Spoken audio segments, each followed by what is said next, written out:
kita membahas tentang kasus pelanggaran hak asasi manusia.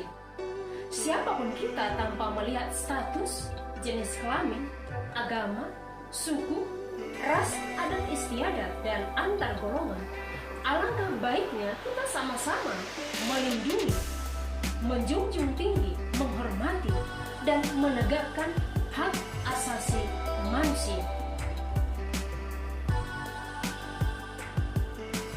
Untuk lebih jelasnya, mari kita simak video berikut. Pengertian pelanggaran hak asasi manusia adalah setiap perbuatan seseorang atau kelompok orang termasuk aparat negara, baik disengaja maupun tidak disengaja, atau kelalaian yang secara melawan hukum, mengurangi, menghalangi, membatasi dan mencabut hak asasi manusia seseorang atau kelompok orang yang dijamin oleh undang-undang ini dan tidak mendapat atau dikhawatirkan tidak akan memperoleh penyelesaian hukum yang adil dan benar berdasarkan mekanisme hukum yang berlaku.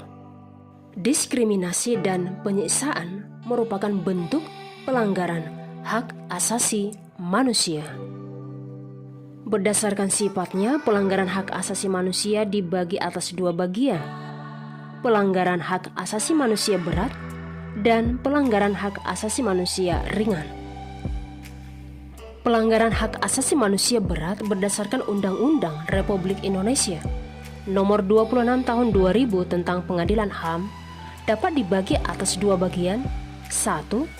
Kejahatan genosida merupakan setiap perbuatan yang dilakukan dengan maksud menghancurkan atau memusnahkan seluruh maupun sebagian kelompok bangsa, ras, kelompok, maupun agama dengan cara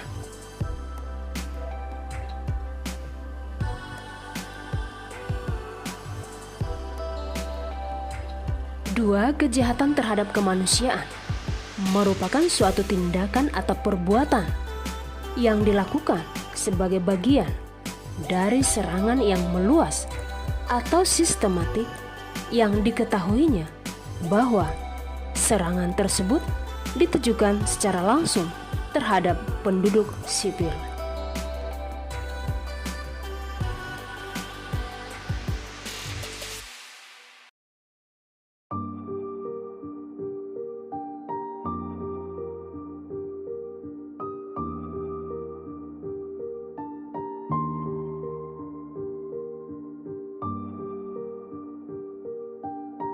Kasus pelanggaran hak asasi manusia 1. Pemberontakan Partai Komunis Indonesia pada 30 September 1965. 2. Kasus penembakan misterius di antara tahun 1982 sampai 1985. 3. Peristiwa kerusuhan Mei tahun 1998.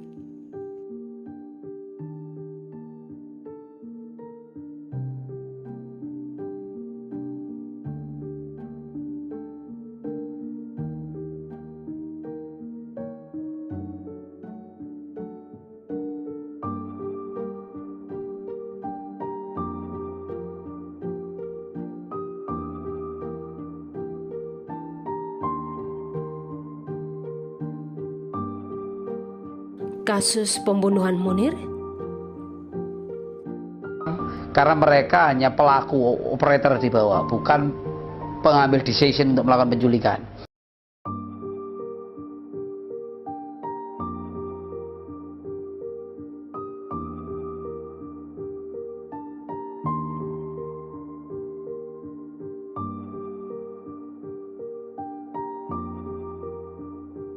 Kasus pembunuhan Marsina.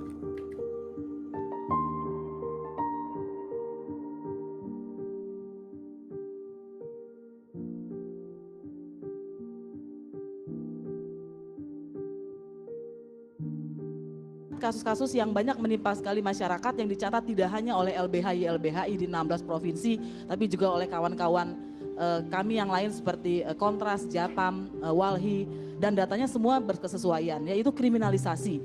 Kriminalisasi ini adalah penggunaan prosedur hukum untuk tindakan-tindakan di luar hukum gitu. Dan itu menimpa pejuang lingkungan, masyarakat adat, buruh dan lain-lain. Kenapa mereka dikriminalisasi? Karena mereka mempertahankan haknya.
Kebebasan menyampaikan pendapat di muka umum sejak tahun 2019 saja datanya. Tercatat 6.128 kasus dan ini kami data berdasarkan keterbatasan YLBHI. Korban anak sejumlah 324 orang, meninggal 51. Jadi ini data yang sangat serius. Alangkah baiknya kita sama-sama menjunjung tinggi, melindungi, menghormati, dan menegakkan hak asasi manusia. Materi ini kita pelajari supaya kita bisa mengetahui dan memahami jenis dan bentuk-bentuk pelanggaran hak asasi manusia sehingga kita dapat mengukur perbuatan yang kita lakukan apakah melanggar hak asasi manusia atau tidak.